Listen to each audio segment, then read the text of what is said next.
Assalamualaikum warahmatullahi wabarakatuh. Selamat pagi semuanya. Berjumpa lagi dengan saya Mas Arif Hidayat pada mata pelajaran Pendidikan Agama Islam. Baik, pada kesempatan kali ini saya akan mencoba menjelaskan tentang hadis tentang niat ya. Akan menjelaskan materi hadis tentang niat. Namun sebelum saya lanjut atau saya menjelaskan materinya, mari terlebih dahulu kita awali pembahasan kali ini dengan membaca basmalah bismillahirrahmanirrahim, agar nantinya ketika apa yang kita pelajari bisa bermanfaat buat kita semua ya. Oke, langsung saja kita mulai. Namun jangan lupa untuk like dan subscribe serta tekan tombol loncengnya agar tidak ketinggalan update-update materi pembelajaran yang lainnya. Oke, kita mulai saja ya pertemuan kali ini. Pertama, saya akan coba menjelaskan tentang pengertian niat. Apa sih niat itu?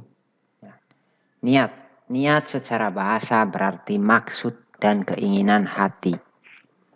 Sedangkan niat menurut istilah adalah maksud yang terdapat dalam hati seseorang untuk melakukan sesuatu.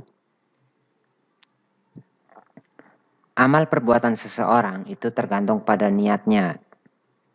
Niat seseorang mungkin itu lebih utama, niat seseorang mukmin ya, maksudnya mukmin itu orang-orang yang beriman, itu lebih utama daripada amalnya. Jadi daripada perbuatannya atau perilakunya itu yang lebih utama niatnya terlebih dahulu ya. Fungsi niat adalah untuk membedakan antara satu ibadah dengan ibadah yang lain, serta membedakan antara ibadah dengan kebiasaan. Jadi dengan kita niat, ya, ketika kita mau melakukan sesuatu, kita harus diawali terlebih dahulu dengan niat agar bisa menjadi patokan ya. Jika kita tidak niat, itu merupakan kegiatan kebiasaan kita. Namun ketika kita diawali dengan niat, maka apapun yang kita lakukan itu akan mendapatkan kebaikan atau pahala ya. Makanya di sini fungsi niat itu sebagai pembeda antara satu ibadah dengan ibadah yang lain. Contoh ketika ibadah sholat, apakah kita niatnya karena Allah Subhanahu wa Ta'ala atau karena orang lain? Nah, itu sebagai pembeda seperti itu. Selanjutnya, niat dalam istilah ulama ya. Jadi ulama membagi niat itu menjadi dua bagian. Niat yang pertama itu berkaitan dengan ibadah seseorang ya. Jadi ulama membagi niat itu menjadi dua. Yang pertama niat yang berkaitan dengan ibadah seseorang. Kemudian yang kedua niat yang berkaitan kepada siapa ibadah itu ditujukan ya. Jadi yang kedua itu niatnya berkaitan dengan kepada siapa ibadah seseorang tersebut akan ditujukan ya. Biasanya niat yang ini nih yang kedua itu dikenal niat yang ikhlas. Contohnya kayak gimana sih? Niat yang berkaitan dengan ibadah serta niat yang ikhlas. Oke, kita jelaskan contohnya. Nah, di sini kalian bisa lihat contoh niat yang berkaitan dengan ibadah. Contoh niat yang berkaitan dengan ibadah adalah niat yang dilakukan untuk membedakan antara ibadah yang satu dengan ibadah yang lainnya. Seperti apa? Seperti sholat wajib, sholat sunnah, puasa, dan lain-lainnya. Ya. Jadi antara ibadah yang satu dengan ibadah yang lain itu niatnya berbeda. Contoh niat sholat wajib itu niatnya fardhu lillahi ta'ala.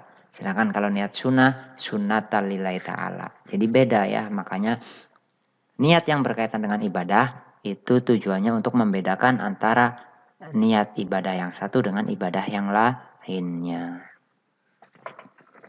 Nah, contoh yang berkaitan dengan niat yang ikhlas, contohnya seperti apa? Mari kita lihat contohnya seperti apa ya. Contoh niat ikhlas. Contohnya adalah seseorang yang melakukan ibadah, apakah benar-benar ikhlas karena Allah atau hanya ingin mendapatkan pujian dari orang lain.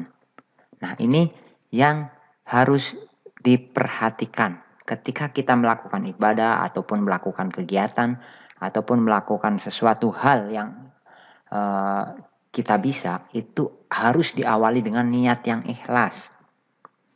Nah, tujuannya apa? Ketika kita niat ikhlas hanya karena Allah, maka perbuatan yang kita lakukan akan mendapatkan pahala yang setimpal. Namun, jika niatnya salah, ya bukan karena Allah, misalkan nih kita sodako, niat pengen dipuji sama orang, kita pamer ya, niat nih, sodako biar dibilang orang kaya sama teman-teman. Nah, itu niatnya sudah beda, bukan karena Allah lagi, jadi itu dinamakan perbuatan yang bukan ikhlas. Kalau ikhlas itu tanpa harus kita tunjukkan ke orang lain pun, ya, nantinya orang lain akan tahu dengan sendirinya. Kalau niat dengan ikhlas itu mendapatkan pahala, sedangkan niat yang pengen mendapatkan pujian dari orang lain itu tidak mendapatkan apa-apa, hanya mendapatkan pujian saja dari orang sekitar. Kalau pahala gimana? Ya pahala tidak ya, jadi sia-sia kegiatan yang kita lakukan. Kalau niatnya hanya karena pengen dipuji sama orang lain. Tapi kalau niatnya karena Allah, apapun yang kita lakukan akan mendapatkan berkah. Niat seseorang itu hanya diketahui oleh Allah Subhanahu wa taala dan orang yang melakukan niat tersebut. Jadi ketika kita melakukan niat atau ketika kita mau melakukan sesuatu kemudian kita niat, ya, entah itu niatnya yang bagus atau niatnya yang buruk atau yang jelek, itu tidak ada yang tahu. Di sekitar kita tidak ada yang tahu. Yang tahu hanya siapa? Hanya Allah Subhanahu wa taala, karena Allah Maha mendengar sesuatu, ya. Allah itu Maha mendengar segalanya. Makanya walaupun kita niatnya dalam hati pun, ya, Allah akan mengetahuinya. Kemudian siapa lagi yang mengetahui niat kita? Yaitu diri kita sendiri yang melakukan niat tersebut. Ya, contoh misalkan kita berangkat sekolah niatnya pengen mencari ilmu, ya yang tahu hanya hati kita atau diri kita dengan Allah.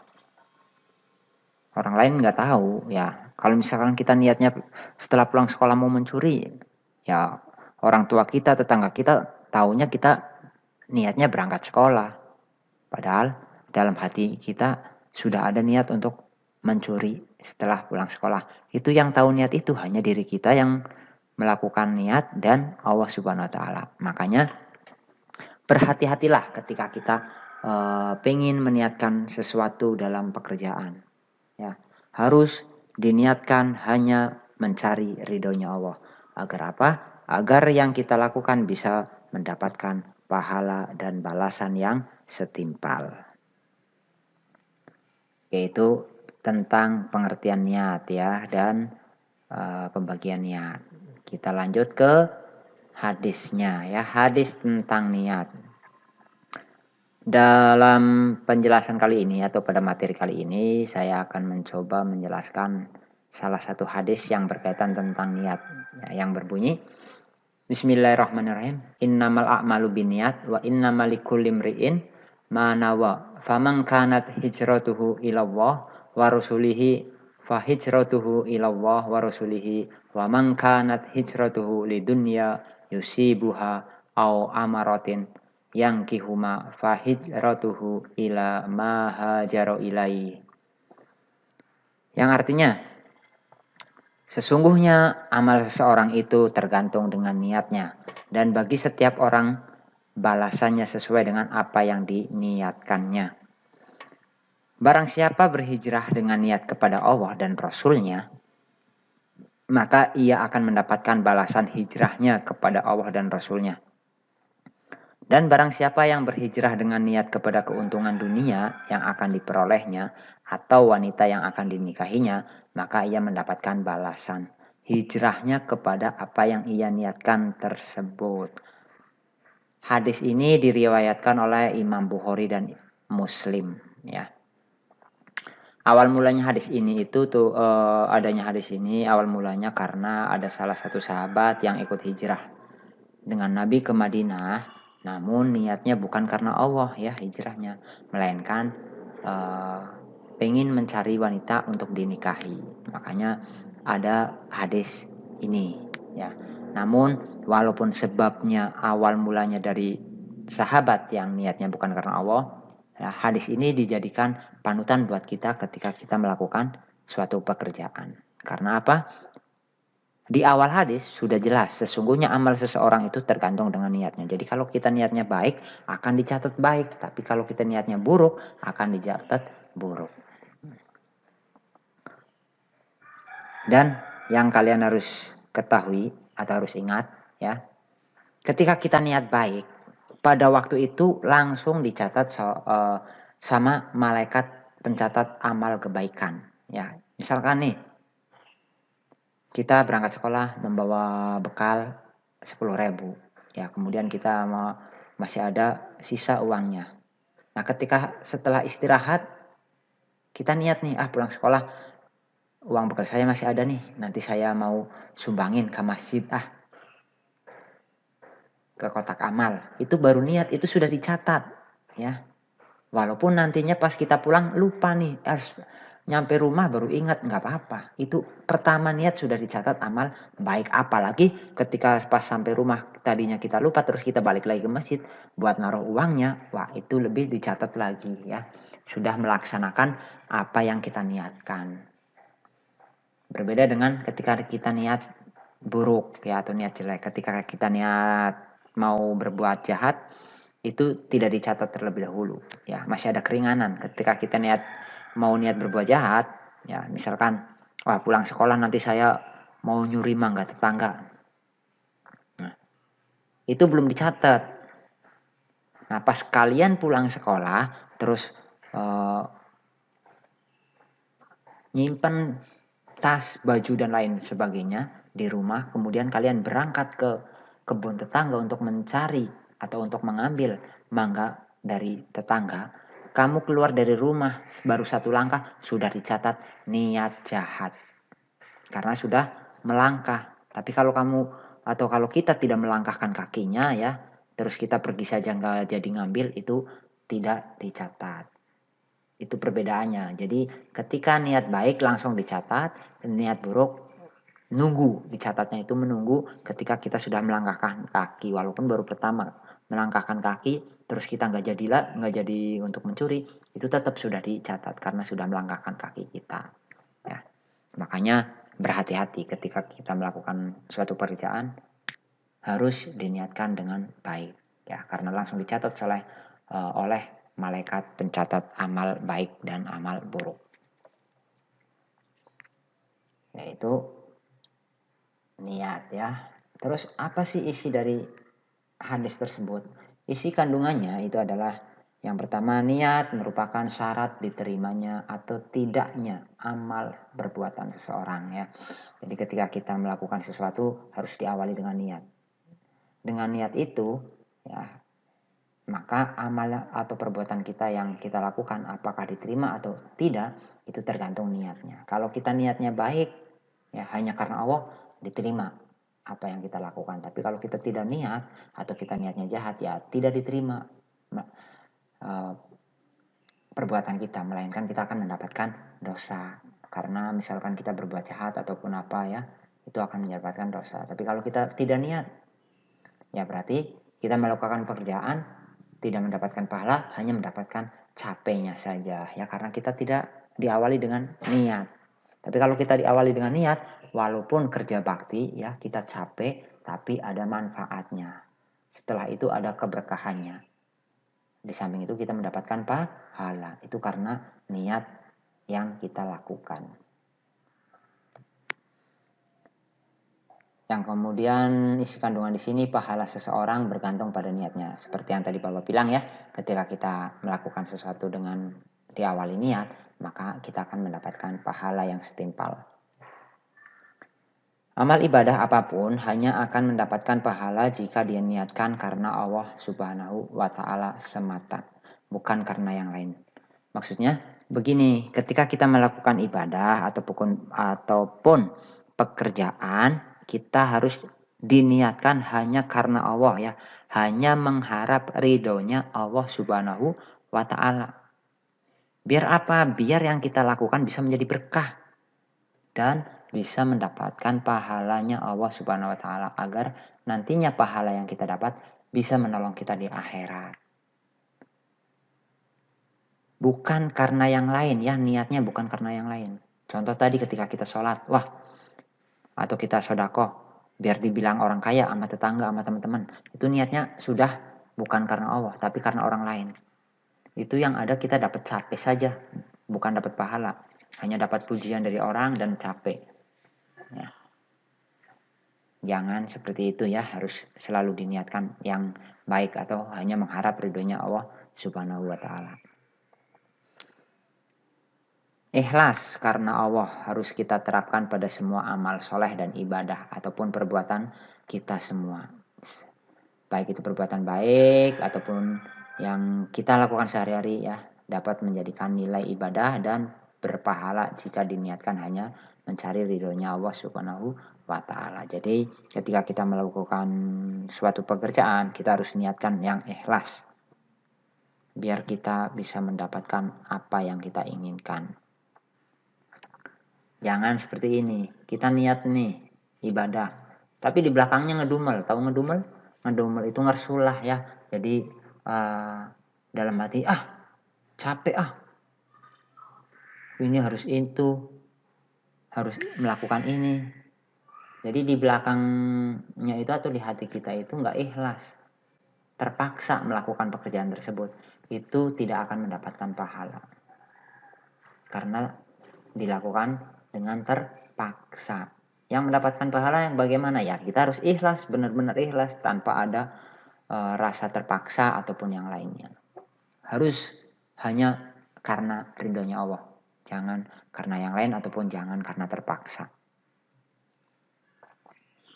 Niat itu bisa membedakan antara ibadah dengan perbuatan biasa. Ya, jadi perbuatan biasa itu seperti yang kita lakukan sehari-hari, itu biasanya tanpa niat, kita refleks aja ya, karena kita sudah melakukan pekerjaan itu seperti biasanya, udah kita lakukan aja. Tapi kalau kita diawali dengan niat, pasti ketahuan ya. Ketika kita sholat pun ketahuan, kalau yang niatnya serius pasti ibadahnya akan khusyuk. Tapi kalau hanya yang biasa-biasa aja ya, tidak mau serius ya, kelihatan ibadahnya pasti banyak bercandanya ataupun yang lainnya. Itu namanya perbuatan biasa. Tapi kalau niatnya ikhlas pasti khusyuk. Kalau perbuatan biasa ya udah ngikutin teman-teman ataupun yang lainnya. Ketika teman-teman sholat gitu ya. Ketika yang lain selesai keluar, itu bukan niat karena Allah. Tapi kalau niat karena Allah ya, ketika teman sholat ya kita ikut sholat, tapi bukan karena teman, karena kesadaran diri kita sendiri. Karena sholat itu adalah kewajiban kita sebagai umat muslim. Niat ya, merupakan bagian dari iman, karena niat adalah pekerjaan hati ya. Pekerjaan hati itu yang tadi Bapak bilang, semua perbuatan itu diawali dari hati kita. Makanya kalau hati kita bersih pasti niatnya bersih. Makanya merupakan bagian dari iman ya. Bahkan Ahlus Sunnah wal Jamaah pun ya berpendapat bahwasanya iman itu membenarkan apa yang ada di dalam hati. Jadi iman ya, orang dikatakan beriman itu apabila kita membenarkan apa yang ada di dalam hati kita. Ketika kita niatnya bersedekah ya, kita membenarkan niat yang ada dalam hati, kemudian yang diucapkan kita dengan lisan ya. Jadi selain niat di dalam hati, kita juga niat dalam lisan, kemudian kita mewujudkan ke dalam perbuatan. Contoh kita sedekah nih, sedekah 500.000 ke masjid. Kita niatnya sedekah 500.000, di hati sudah niat, di lisan kita niat ya. Saya niat sedekah di pembangunan masjid ini karena Allah Ta'ala. Nah, kemudian kita lakukan, kita kasih duitnya ke masjid untuk pembangunan masjid. Nah, itu niat yang seperti itu, ikhlas karena Allah, mendapatkan pahala dan mendapatkan balasan yang setimpal. Bahkan ya, ketika kita melakukan niat yang baik, sedekah contohnya ya, itu pahalanya akan terus mengalir. Nah, ini merupakan isi kandungan dari hadis tentang niat. Mungkin penjelasannya sampai di sini aja ya. Nanti kita lanjut lagi di pertemuan berikutnya. Semoga bisa bermanfaat bagi semuanya. Dan apabila dalam penjelasan ini masih banyak kekurangan, saya pribadi mohon maaf karena kesempurnaan hanyalah milik Allah dan kekurangan milik saya pribadi. Terima kasih. Saya cukupkan sampai di sini. Jangan lupa apabila ingin mengetahui video-video pembelajaran terbaru, bisa buka di channel YouTube Cah Patasewu atau klik loncengnya agar tidak ketinggalan video terbarunya. Cukup sekian dari saya. Assalamualaikum warahmatullahi wabarakatuh.